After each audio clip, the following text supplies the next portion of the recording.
12월 14일 수요일 저녁 예배 하나님께서 우리에게 주시는 말씀은 요한일서의 마지막 부분입니다. 요한일서 5장 13절부터 끝에 21절까지 함께 봉독합니다. 내가 하나님의 아들의 이름을 믿는 너희에게 이것을 쓰는 것은 너희로 하여금 너희에게 영생이 있음을 알게 하려 함이라. 그를 향하여 우리가 가진 바 담대함이 이것이니 그의 뜻대로 무엇을 구하면 들으심이라. 우리가 무엇이든지 구하는 바를 들으시는 줄을 안즉 우리가 그에게 구한 그것을 얻은 줄을 또한 아느니라. 누구든지 형제가 사망에 이르지 아니하는 죄 범하는 것을 보거든 구하라. 그리하면 사망에 이르지 아니하는 범죄자들을 위하여 그에게 생명을 주시리라. 사망에 이르는 죄가 있으니 이에 관하여 나는 구하라 하지 않노라. 모든 불의가 죄로 돼 사망에 이르지 아니하는 죄도 있도다. 하나님께로부터 난 자는 다 범죄하지 아니하는 줄을 우리가 아노라. 하나님께로부터 나신 자가 그를 지키심에 악한 자가 그를 만지지도 못하느니라. 또 아는 것은 우리는 하나님께 속하고 온 세상은 악한 자 안에 처한 것이며 또 아는 것은 하나님의 아들이 이르러 우리에게 지각을 주사 우리로 참된 자를 알게 하신 것과 또한 우리가 참된 자 곧 그의 아들 예수 그리스도 안에 있는 것이니 그는 참 하나님이시요 영생이시라. 자녀들아 너희 자신을 지켜 우상에게서 멀리하라. 아멘. 요한의 세 개 서신 중에 첫 번째 서신이 이제 마무리를 짓습니다.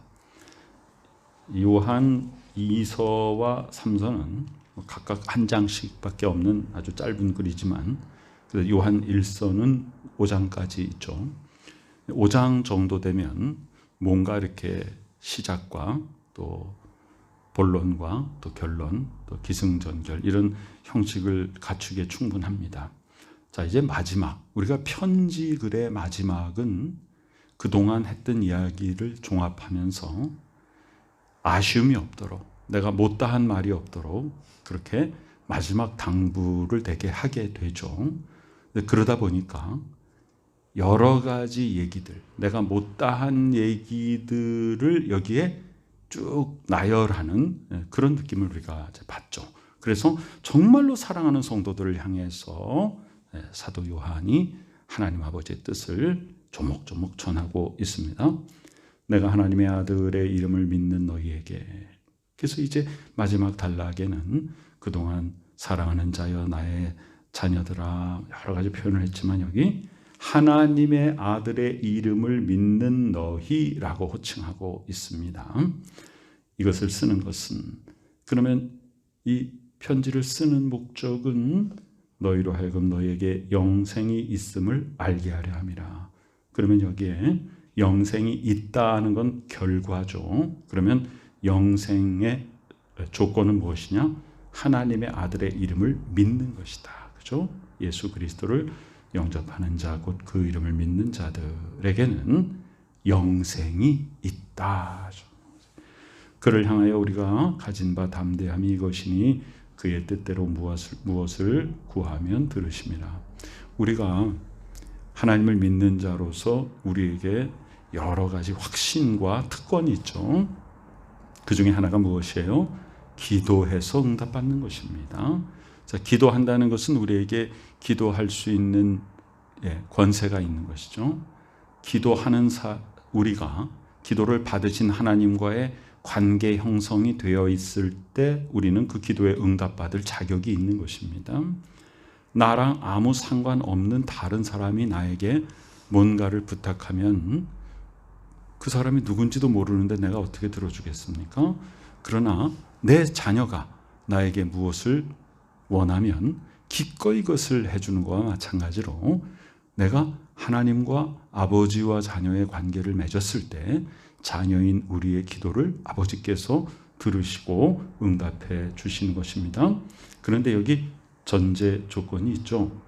뜻대로, 그의 뜻대로, 우리가 나의 뜻이 아니라 아버지의 뜻으로. 예수 그리스도께서도 하나님과 동등되시지만 하늘 보좌를 버리시고 이 땅에 오셔서 예수 그리스도의 최종 이 땅에 오신 그 목적인 십자가를 지시기 전에 하나님께 기도한 내용이 바로 이 잔을 좀 지나갔으면, 안 마셨으면 십자가를 안 질 수 없습니까? 그러나 나의 뜻대로 하지 마시고 아버지의 뜻대로 하옵소서. 그리고서는 마음의 담대함을 얻으시고 이제 일어나 가자, 이렇게 말씀하셨죠. 그래서 우리의 기도는 다 나의 뜻이 아니라 하나님의 뜻을 구하는 기도여야 됩니다. 그러면 하나님이 들어주시고 응답해 주시는 것입니다. 그러면 하나님의 뜻이 무엇인지를 알려면 우리는 성경 말씀을 보아야 되죠. 성경 말씀 속에 하나님의 뜻이 다 들어있으니까요. 그러면 우리는 어떤 걸 가지게 돼요? 오늘 승리의 삶이다. 하나님께 속한 자는 승리의 삶을 살게 되는데, 승리하는 자가 마음의 담대함을 가지고 승리하는 것이지 마음의 두려움을 가지면 패배자가 되는 것이죠. 그러면 우리는 어떤 근거로 승리자가 되는 것인가? 우리는 어떤 근거로 마음의 담대함을 가지게 되는가? 우리가 기도하면 하나님이 들어주시기 때문에. 그런데 그 기도는 어떤 기도여야 돼요? 하나님의 뜻을 이루는 기도, 하나님의 뜻 안에서의 기도, 그리고 나와 하나님 아버지와의 관계 형성이 되어 있을 때, 그렇죠? 그것이 바로 하나님의 아들의 이름을 믿는 자에게 주시는 특권인 것입니다. 15절은 그것을 좀 더 구체화해서 한 번 더 말씀하고 있죠. 우리가 무엇이든지 구하는 바를 하나님은 들어주신다. 그것을 우리가 안다.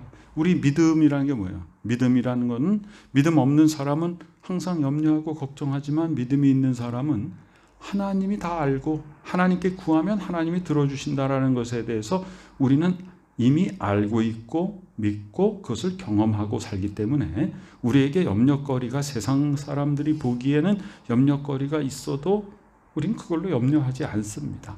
하나님이 다 들어주시기 때문이죠. 그에게 구한 그것을 얻은 줄을 또한 안다. 우리 성경 말씀을 종합적으로 보면요, 앞으로 일어난 일을, 앞으로 일어날 일을 이미 되어진 것으로 여기고 미리 감사하라. 그런 말씀 참 많이 있지 않습니까? 감사함으로 하나님께 아뢰라. 그죠? 빌립보서 4장 6절 7절 말씀에도 보면 아무것도 염려하지 말고 오직 기도와 간구로 우리의 구할 것을 하나님 앞에 아뢰는데, 거기에 뭐야? 감사함으로 하나님께 아뢰라. 아직 주어지지도 않았는데 감사부터 먼저 하라는 것이죠. 예수님께서 뭐라 했어요? 너희가 지금까지는 내 이름으로 아무것도 구하지 않았지만 이제는 내 이름으로 구하라. 그러면 들어주신다. 그리고 무엇이든지 기도한 것은 받은 줄로 여기라 그랬잖아요. 믿음이라는 건 실제로 내 눈에 보여지고 내 손에 만져지고 나서 믿으면 그 무슨 믿음이에요? 다 알고 있는 건데, 믿음은 아직 내 눈에 보여지지 않고 내 손에 만져지지 않고 현실로 나타나지 않은 것이 그렇게 될 줄로 믿는 것입니다. 누가? 우리는 나를 믿는 것이 아니기 때문에, 믿음은 내 신념이 아니기 때문에 하나님께서 나에게 그렇게 해주실 것을, 무엇을 근거로 믿는 거예요? 하나님의 성경 말씀을 근거로 믿는 것입니다. 그래서 우리의 믿음의 기초, 우리의 믿음의 근간은 절대적으로 성경 말씀인 것이죠. 성경 말씀을 모르면 하나님의 뜻을 모르니까 하나님의 뜻대로 기도할 수도 없는 것이죠. 자, 16절에 보면 이제 또 다른 이야기를 하고 있습니다. 형제가 사망에 이르지 아니하는 죄, 사망에 이르는 죄. 그러면 우선 사망에 이르는 죄와 사망에 이르지 아니하는 죄가 여기에 분명히 구별되어 있죠. 그것도 성경 전체를 통해서 보면요, 그것을 성령을 회방하는 죄는 용서받을 수 없다, 이런 말씀이 있죠. 회개하여서 용서받을 수 없다. 그것은 세상에 용서받을 수 없는 죄는 없습니다. 그러나 왜 회개하여 용서받을 수 없냐 그러냐면, 마음에 이미 화인 맞아서 악한 사탄에게 그 믿음을 다 뺏겨버리고 성령을 회방하는 자가 되었기 때문에 이미 타락해서 스스로 회개하여서 다시금 용서받을 수 있는 그런 가망성이 그에게는 없다는 거죠. 예. 그래서 악한 사탄 마귀가 노리는 것은 무엇이냐면 이미 믿음을 가진 자를 흔들어 놓고 하나님 앞에 바른 믿음으로 살아온 사람들을 넘어지게 만들고 다른 이단에 빠지게 하고 하나님을 해방하는 자가 되게 해서 타락하여서 멸망에 이르게 하는 것이 악한 사탄의 괴계인 것이죠. 아예 믿지 않는 사람은 마귀가 건드리지 않아도 가만히 있으면 다 마귀의 자녀이니까. 그래서 여기 보면 누구든지 형제가 사망에 이르지 아니하는 죄에 범하는 것을 보거든 성령 회방죄가 아닌 것. 예. 그러면 그를 위해서 기도하라. 그러면 하나님이 그에게 생명을 주시리라 그랬죠. 그리고 17절에 다시 한번 말합니다. 모든 불의한 것은 죄인데 사망에 이르지 아니하는 죄도 있다. 예. 그러면 무엇일까요?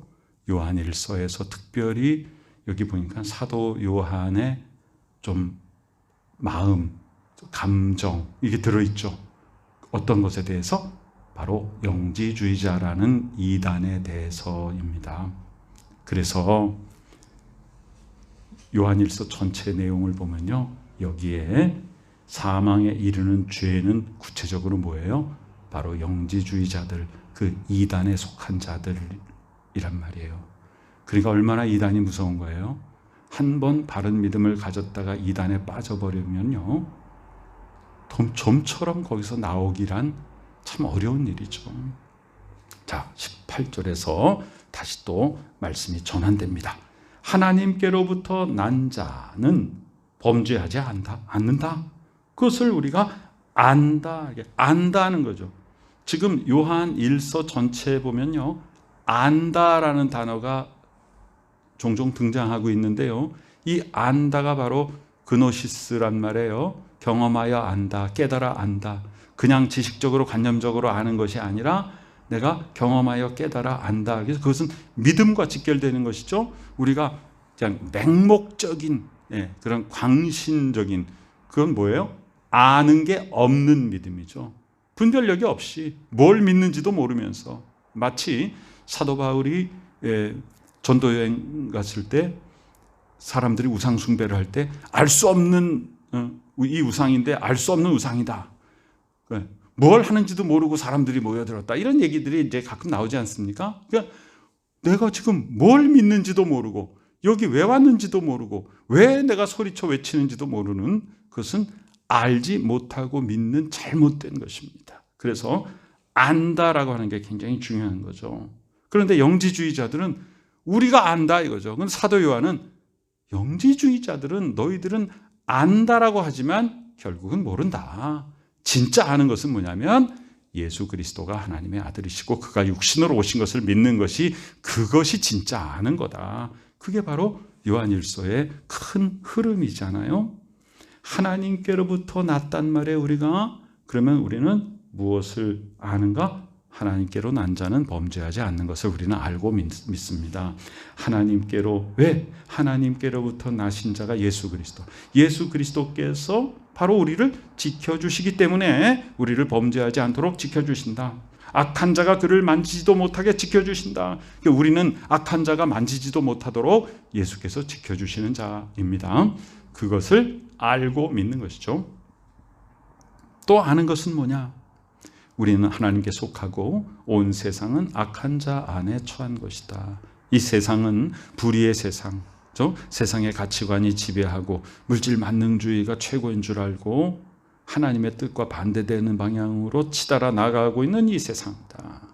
그럼 여기 보니까 계속 뭐예요?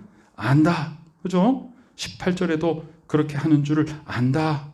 19절에서 또 아는 것은, 20절에도 또 아는 것은, 지금 편지의 마지막을 지금 마무리하면서 사도 요한은 지금 무엇을 아는 것이 진짜냐라고, 너희들 영지주의자라는 거, 그노스틱을 우리말로 그대로 풀어서 하면 뭐예요? 아는 자들이다. 우리는 안다. 영지주의자라는 우리는 안다 하는 거죠. 우리는 영적인 지식이 있다. 사도 요한은 지금 뭐라 그래요? 아니다. 너희들은 모른다.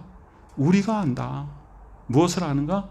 예수께서 너희들은 육신으로 오신 것을 부인하지만 그것은 아는 게 아니다. 우리는 예수께서 육신으로 오신 것을 알고 믿는다. 그래서 그 예수께서 우리를 악한 자가 우리를 만지지도 못하도록 지켜주시기 때문에 하나님께로부터 난 자는 범죄하지 않게 되는 것을 우리는 안다. 그리고 우리는 하나님께 속하였고 이 세상은 악한 자에게 속한 것을 또 안다. 너희들이 악한 자다. 영지주의자들이여, 너희들이 아는 게 아니라 너희들은 아무것도 모른다. 바로 진리 가운데 거하는 하나님의 자녀들이 진리를 아는 것이다, 그 말이죠. 20절에 또 아는 것은 하나님의 아들이 이르러 우리에게 지각을 주사. 이것도 마찬가지예요. 지각, 깨달음이잖아요. 영지주의자들을 향해서 말하는 것입니다. 너희들이 지각이 있다고 말하냐? 영지주의자들은요, 굉장히 아주 자기 나름대로는 심오한 철학의 세계를 가지고 있다고 막 주장합니다. 그러나 그것은 정말 진리를 아는 것이 아니다.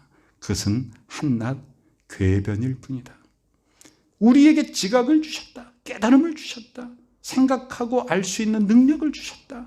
우리로 참된 자를 알게 하신 것과 또한 우리가 참된 자 곧 그의 아들 예수 그리스도 안에 있는 것이다. 우리는 예수 안에 있는 것이다. 그는 참 하나님이시오. 예수는 참 하나님이시오. 곧 영생 자체이시다. 그러니까 이 말은 곧 무엇과 연결되냐 하면 오늘 우리가 처음 읽은 단락의 첫 부분 13절에 하나님의 아들을 믿는 것은 즉 뭐냐? 우리에게 영생이 있다는 것을 아는 것이다. 그리고 예수 그리스도는 참 하나님이시오. 그분은 영생 자체이시다. 그러면서 우리는 진리를 안다.